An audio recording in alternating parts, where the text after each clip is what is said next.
Hey, everybody. So glad to be back with you. My name is Adam Bull. Joy Hutter's joining me today to interview the Prez, Gary Heldt of Small Business Advisors, the new president of the Greater Crofton Chamber of Commerce. This is our Greater Crofton Chamber of Commerce podcast. Joy, how are you doing today? I'm doing great. Excited to be here with you both. Yes. We're going to have fun as we are also so thankful to be sponsored by D4 Strategies Innovative Communications. Let's now take a moment for a word from our partner. Public Relations.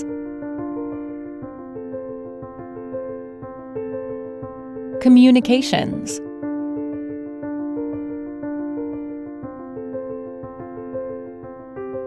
Below-line marketing. We tell the power of your story. D4 Strategies, Innovative Communications. Welcome back to the Greater Crofton Chamber of Podcasts. My name is Adam Pohl. Joy Hutter of Chick-fil-A is with me, and we have got the new president of the Greater Crofton Chamber in Gary Heldt with us. Gary, congratulations, first of all. You've been a part, along with Joy and I, of the board of directors for a long time, but I know that you're really excited for the challenge that is up ahead as the new president. Thank you for having me on today. Yes, it's definitely a new chapter, for me, and stepping up in this role, and I'm really looking forward to, working even more with other businesses in our community. Gary, tell us though about the Crofton Chamber of Commerce and why it has been such a great avenue for you and your business to engage with the community. Sure. I mean, our Crofton community is a really great community. We have a lot of small businesses, independently owned businesses they're here in Crofton, in Gambrills, Odenton area. Mm-hmm. And I have really found that there are a lot of good people here, and everybody kind of wants to truly help each other. Yes, we're all competitors, but we really want to help each other. And I think that our chamber has really done a good job of pulling people together and using our resources to help our community grow. There was a lot of things that we did, during the pandemic to help our local businesses. If it was restaurants or home improvement companies or anything that was out there, we would try to help out. We did, some giveaways where even for, the frontline workers that we collected gift certificates and gift cards and things like that, and we gave them to some of the frontline workers as our way of a chamber and as a community to say thank you to the individuals that really helped us and that were there for us, with not any accolades or anything that they were getting, but just doing their job. And we were all very grateful for what they've done for us. Joy, do you have a question for Gary? Yeah, Gary, how long have you been with the chamber? Geez, I've been a member since 2000, and I got on the chamber board, I believe, in 2014. And you've obviously then been with the chamber quite a long time. So from that point of joining to where we are now, where has it grown? And where do you kind of see it going? Sure. I think, when I first joined back in 2000, I was, kind of brand new and starting my business, and didn't know kind of where I fit in when it came to the chamber. So a lot of it was I didn't really do a whole lot. And then when the president at the time, Joe Bowen, back in 2014, kind of grabbed me and was like, look, you need to get more involved with the chamber. And I really learned at that point that getting involved in the chamber is when you really start getting something back. And that's, one of the things you always hear, the old adage, hey, you get out of it what you put into it. And that's really true when it comes to the chamber. I think that, kind of fast forward to the last 2 years, one of the big changes that I see from when I first joined is that we have these membership ambassadors. Mhm. So we have people that are there that when someone is new coming on into the chamber, we have these ambassadors that are there to help work with them for a year or so in letting them know, hey, these are the activities that we're doing. These are things that are going on. You need to participate if you want to get anything out of this. And I think that that's really important. I think the other thing that's really important is that we have our Chamber 101. Even if you're not a new member, but you're an existing member and you're really not sure what all the chamber does, you really need to come to one of the Chamber 101s, and you can really get a good, quick snapshot of everything that the chamber is doing, what we're working on, and so forth. So, to kind of touch on some of that, we do our community events in the in our festival in the greens, and things like that we're doing. We also have our community outreach where we're doing blood drives, our shred event and things like that, which are all of these are free events for the community to come to. Business owners, yes, there's a fee to participate in these things and sponsor these things, but it's a great opportunity just to get out and see the people in the community. I know that all of us get together when it's time for the shred event, Right. and we get to see people coming through with their boxes and people just smiling and happy. The festival in the green is such a great thing to see everybody out with their kids and their dogs, and everybody is having such a good time and coming through. And I really look forward to that this year. For our festival in the green. It's in April, and then the one we're going to have later on and in the fall. Gary, it's so interesting that you brings to mind 2 points. First of all, it's for me personally, I started becoming involved in the Crofton Chamber at the same time. In 2014, that's when I started becoming a more active member. I'd never really been an active member in a chamber before. And for a lot that are a part of the chamber might want to think, okay, well, I'm doing this, but how can this more benefit myself? I think you spoke to it beautifully. And the Crofton Chamber provides more opportunities to be active and engaged in your membership, I think, than the majority of other chambers throughout the Maryland area. What I mean by that is more opportunities for events that are so different in nature, in which you can meet other business owners, but then also something that I know the chamber is looking to even do more of, but these events that are not just the business community, but are for our Crofton community at large, that bring us all together. And of course, what the pandemic, one of the things it's taught us is how important that really is, since we were unable to do that for so long. Right. I totally agree. I mean, we as a chamber, we really shifted during the pandemic to being able to do things virtually. Mhm. And then now, that hopefully we're coming out of this, we are doing more events in person. We're definitely trying to keep the community abreast of what's going on, from mask mandates to vaccinations to a lot of the different laws that are being passed. I mean, we have a bunch of different committees that, even though you're not on the board, that you can get on these committees Mhm. to help the chamber itself. One of the big things that we typically do not take a political stance on things, but we do want to bring that information forward to our business owners so they can decide for themselves and what they want to do. So we're trying that's something we're really working on this year, is to try to bring more of that forward, so then that way we're educating our members, so then they can reach out to whoever their political person that they want to reach out to, their delegate or whoever, to be able to then voice their opinion. And I think that that's important, because everybody is entitled to their voice, and we want to hear those voices. And if you don't agree with them, that's okay, but we want to hear them. And everybody needs to understand that you're not going to always agree, but you have to respect each other enough to be able to listen. Undoubtedly. Gary, you touched upon in this last piece, the committees. What other committees are there at the chamber that folks might find their niche to really kind of start to get involved and, start moving forward with really being active in the chamber?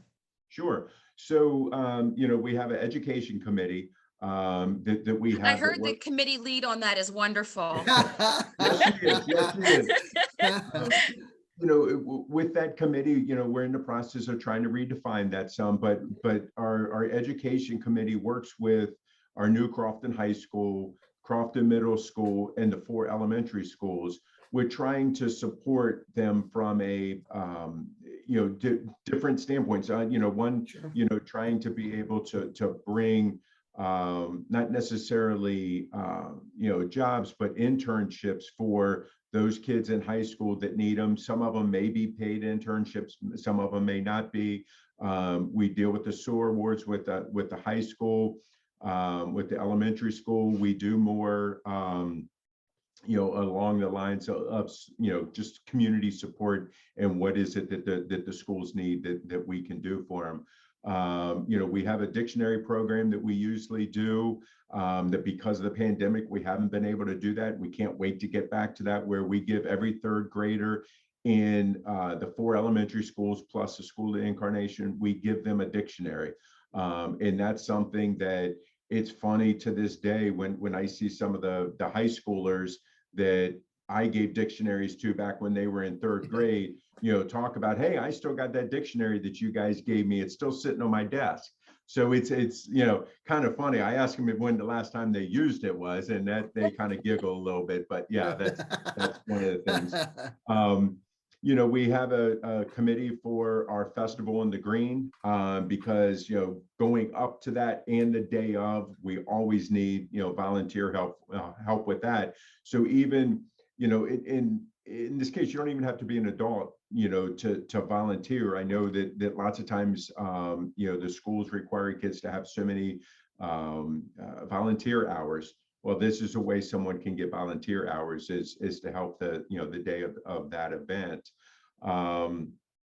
We have a legislative committee that we have that we definitely would love some more help on that. And again, this is bringing information forward. We're not necessarily advocating for any particular bill or anything else, but we are just trying to bring forward that these are things that are happening in the legislature that you may want to get involved in as a business owner, and also some of this stuff affects you just as an individual. Membership committee is another one that we have that we're always looking for more ambassadors to help as we grow our chamber numbers. We're at the point where we're right around 300 members right now. So if we had some more ambassadors, that would definitely help to bring in more people. The more and more that we're able to grow our family of businesses and members, the better that the chamber is going to be. And to me, we're going to keep elevating our chamber and what we do, and really be able to make this more of a community membership of our local businesses. Well, Gary, I think that's really a wonderful way to take a look at the breadth of all the different things, not only that the chamber does for the community, but all the different ways that people can be involved as a business owner in the chamber. We do want to segue a little bit, though, to talk a bit about your business, Small Business Advisors. The name really says it. A lot of businesses in their name don't really tell the story of the services they provide, but you guys do. I think that was very bright. I know you focus on bookkeeping, tax work, advice, and planning. When you talk to the businesses that you work with, that you're able to aid, do they know the breadth of services that you provide usually, or is that something that is always important to you to say, hey, look, we actually do all of this? Yeah, I mean, we've been in business for 22 years now, and yes, it is. You know, lots of times people think, "Oh, I'm not a small business. It's just me," Mhm. or "I'm just an individual." I mean, we do help. We prepare individual tax returns. We prepare business tax returns. We do help clients with bookkeeping, payroll, tax planning, tax preparation. It's really important, we also do a lot of consulting with people on helping them make sure that they pick the right entity. Always find that when someone goes into business, one of the biggest mistakes that they make, besides being undercapitalized, is that they pick the wrong entity. And then at that point, or they don't, they try to save a couple bucks and do it on their own, and they don't do it properly, and then it ends up costing them more money in taxes, and then we have to come back and try to help unwind it and get it moving forward. I always say that the best time that you're going to spend your money is when you get started. Making sure that if you're going into business with somebody, that you have a good, strong, agreement between the two of you, because yes, everything's great today going into it, but then when things start going sideways, then that's when you're going to have problems. Or if Adam, you and I go into business together, Mhm. and something happens to you, do I really want to be in business with your wife? Not that there's anything wrong with your wife, but you and I went into business together because Sure. you had certain expertise and I had certain expertise that we were going to put together. So if we don't have some type of written agreement, then your wife and I are in business together, and I'm still going to have to go hire somebody else to do what you were doing. So these are all things that are really important to do that. And then from a tax structure, what makes sense? Right. One of the big things that I run into all the time is, people not understanding that there's a big difference between tax planning and tax preparation. Okay. Everybody thinks that, hey, you prepare my taxes, you need to be doing tax planning for me. These are two totally different engagements, two totally different ways that things need to be done. So it's really important to make sure that, people understand that from a personal standpoint or business standpoint, that there is a big difference between, tax preparation and tax planning. So, we're here, we help, individuals and businesses to do tax preparation and planning, and help them grow their business. So Gary, when a client comes to you, someone's like, okay, they figured out they want to start a business. You would really, ideally, someone would want to meet with you right out of the gate before the dollars start coming in? Yes, definitely. For a couple of reasons. One, let's make sure that you have the right entity structure set up for your situation. And everybody's situation is different. And I always hear, oh, well, my next door neighbor did this. And it's like, okay, well, that's good for your next door neighbor, but that may not be good for you. Right. So And you help them through that process to get it set up properly? correct. We do. We Okay. do. And, there's some places you can save money through that process, and some places, that you can't. And lots of times, depending on the complexities of what they need to do, we will send them to an attorney to get all of the proper, articles of organization and operating agreement and all those kind of things done. But then we help making sure that, they have applied for the right numbers with their federal ID number, and if they're going to have employees, their Maryland unemployment, Maryland withholding, make sure they get their federal ID number and so forth, to make sure all of that stuff is done, to get them there properly. But then we're also here to help them make sure that their books are set up properly, because too many times people are just, oh yeah, I'm just, and they're living off their checkbook, which is not a good way to go, because they're checking their bank balance and, okay, yeah, I got, whatever, 10 grand in the bank, I'm good for 2 weeks. Well, you forgot about those checks that you wrote, that really isn't 10 grand there anymore. So it's important to make sure of that, but then also make sure, do they have payroll properly set up? Are they depositing, making sure that they get all of their payroll taxes deposited? Because the fines and penalties that the IRS imposes on someone who doesn't do that right are very, very, very high. So, we always want to make sure that all of that's taken care of. So going a little bit inside baseball here for you guys watching on Facebook or listening in, you might be able to tell that Gary has done this before. This is not a new medium here for Gary, right? He's very comfortable, but he's actually not used to being the one that's answering the question. So Gary, and I think this is really smart. I mean, it is an age where podcasting has become really, really big. It's a great way to get information out to consumers and to, obviously show the network that you have and to bring something to the public. So tell us about your podcast and the fact that you are usually doing the question asking. Right. So so when the pandemic first started, I started up a podcast called Grow Your Business, Grow Your Wealth. And what I do is I interview professionals anywhere, attorneys, estate attorneys, business attorneys, financial advisors. What else? Other CPAs, other people that have different tax strategies and things like that, because there are, in my opinion, a lot of not so good professionals that are out there that are only in it for themselves. And they may give advice to somebody, but then they don't follow up with it. It may not be the right advice for the individual. They're just kind of throwing blanket advice out there.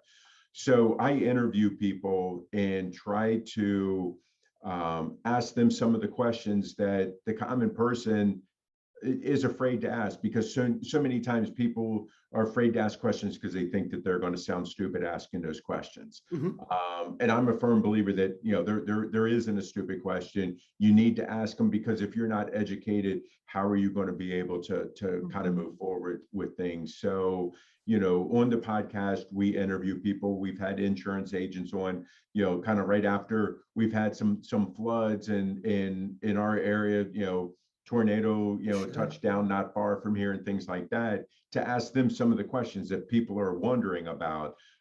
We've had estate attorneys on to talk to them about, what's the difference between, a power of attorney versus a medical power of attorney versus medical directives, and how do these carry on after death, which they don't, and what happens after that standpoint, and trying to help people understand that, so then that way, again, hopefully that they can go to the professionals that they have and be able to ask them the questions, that they need.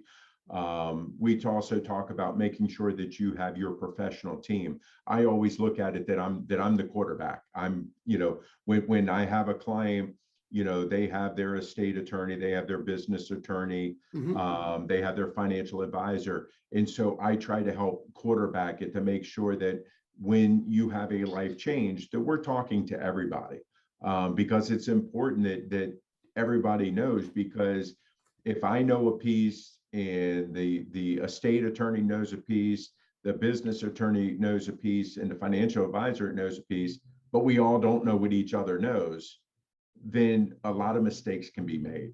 So that's why we talk about that and why we all should work together. And most professionals that are good are not going to mind working with the other professionals to be able to make sure that we build the right plan, for each one of our clients, because every plan is going to be different.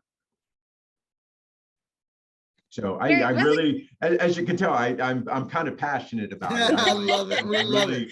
Well, I love the focus of the podcast where you're asking questions that people are afraid to ask. I mean, that is a hang up. I mean, I've caught myself in that stuff. You think you should know it and you're like, oh, maybe I'll just Google it. But it's nice when someone's having that conversation. Where can people find your podcast, Gary?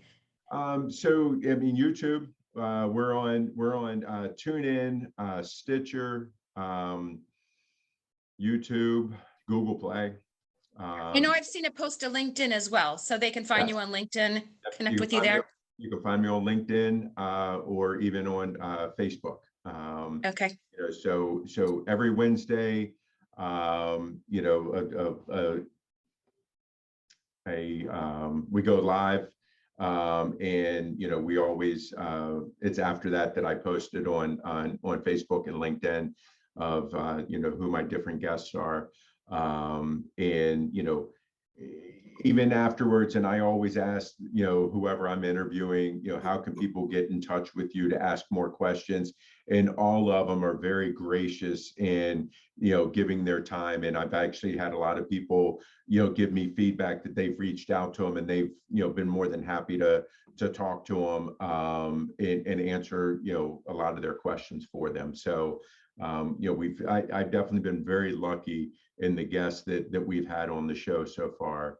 I'll tell you, my first couple one that I did weren't pretty, but I looked like I was quite scared. But Hey, that's all right. Got to get through it. Now you're an expert. Now you're an expert. Exactly. Gary, I know you're super involved in the community. You work with your school's PTA.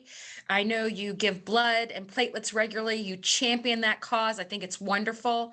But I know really close to your heart is your For the Kids charity. Can you just tell us about that and who it benefits? Yes, yeah, definitely. And yes, it is. That is kind of near and dear to me. So Mike Thomas with Lighthouse Insurance Services and I, when we started our businesses 22 years ago, we said, look, we need to find a way to give back to the community. And at that point, we were, brand new into the business community. So we said, a couple things that we were really enjoy doing, and one of them is golf, and the other is getting together with friends and drinking. So drinking, friends, Perfect combination. to me. So what we did was we started a golf tournament, and with that golf tournament, we raised funds for a local family that has a child with a serious illness. And we've been very blessed to have a lot of good friends and clients that have donated to our charity over the years and have really helped us champion this. Every year, knock on wood, we've been able to sell out our tournament, and been able to find people to make different donations, if not financially, with goods that we put into our goodie bag that every golfer gets. The day of the golf tournament is just, we just have a lot of fun. And we're able to have most of the time, the family that we're helping, they're able to be there for the banquet afterwards and really tell their story, and what this is going to mean to them.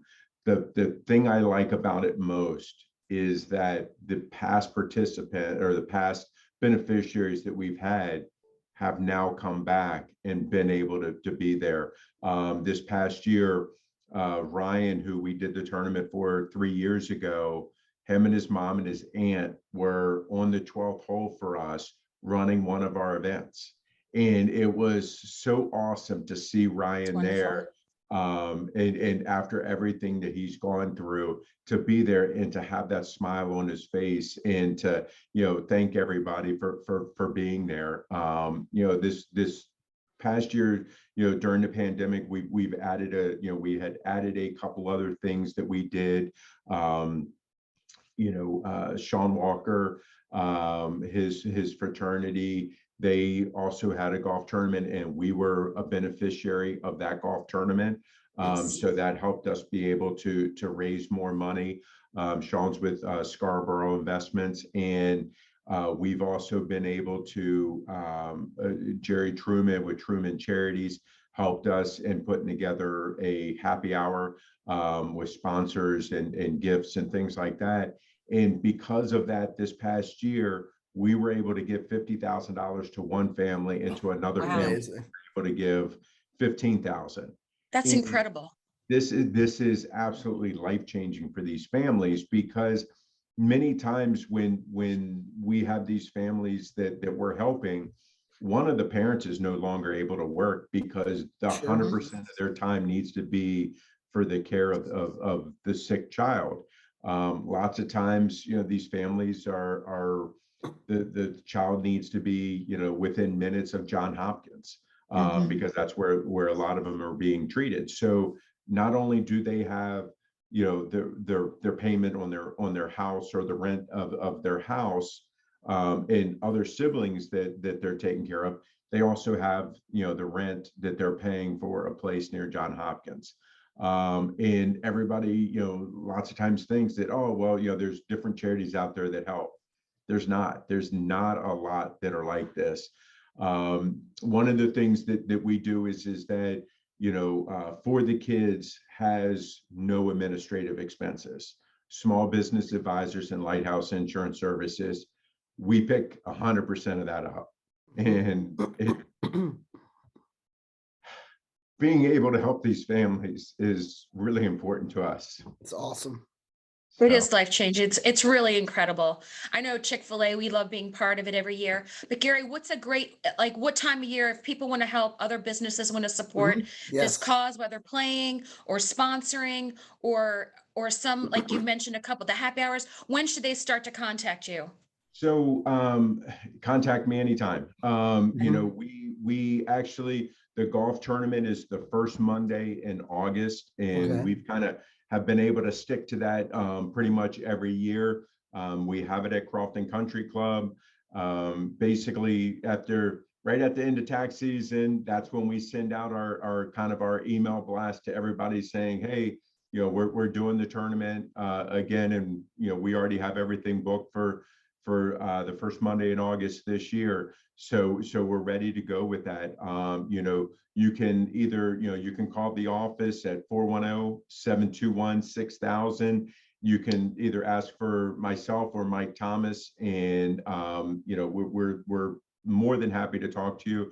Our website for the charity is forthekidsmd.org, and you can go there and you can see, you know, different ways that you can donate and help us out. You know, we would love for everybody to be involved and come the day of the event and really be able to see what's going on and see the family that we're helping. I think that you know, I think that what makes it really special is that people that are donating actually get to see directly who that money is going to. And see directly who you're helping. It's wonderful. As a member of this community, I mean, really, thank you and Mike for just taking the lead to just change. I mean, it's each year, it's just, you know, it's snowballs, right? And then dominoes. Yes. Because you have all these families coming back and helping. It's just wonderful. Yeah, it's you know, it's one of those things that you know, every year leading up to it, you know, we gripe about it. You know, so much work. But the day of, we look at each other and say, hey, this is why we do this. Awesome. That's right. So cool. Well, Gary, thank you so much for the time today. I mean, this has really been great talking about the chamber. Congrats on being the new president of the Greater Crofton of Chamber of Commerce, and of all you're doing for the community and all of your work with small business advisors. Thank you very much for having me on. Appreciate it. That's Gary Thanks, Gary. Heldt. Thank you, Joy Hutter with me. My name is Adam Pohl. We also want to say a big thank you to our sponsor, D4 Strategies, for helping us bring this talk to you today. We'll see you again very soon with another Greater Crofton of Chamber of Commerce podcast. We'll see you again next time.